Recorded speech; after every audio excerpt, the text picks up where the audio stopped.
شوف الادب بتاع شوف الادب. الحاجات دي مرفوعه على اليوتيوب، عايزين رفاعته، لان في التلمود الولد ده لو ما وصلش يدفن في اسرائيل يبقى لسه ما ماتش. ايوه الشريعه دي ويتصلوا بياسر عرفات ويطلع 400 اسير عشان رفات ولد ميت بقاله سنتين. شوفوا القيمه.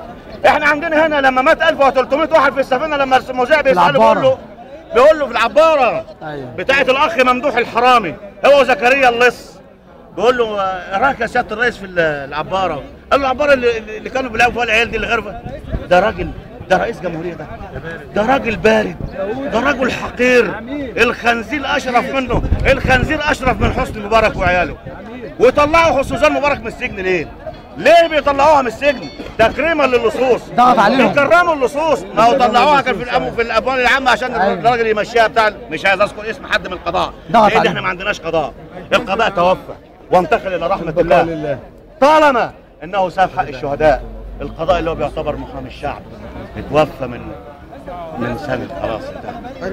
ولسه العماله موجوده في مصر، ولسه العملاء، ولسه جون كيري جاي عشان يشرفنا مع المجلس العسكري. احنا لا نريد جون كيري ولا اوباما ولا كل هؤلاء خدام لاسرائيل. الفتاه المحترمه، الفتاه المدلله، العاهره الداعره اسرائيل هي اللي بتحكم في الشعب دلوقتي وبتحكم فينا.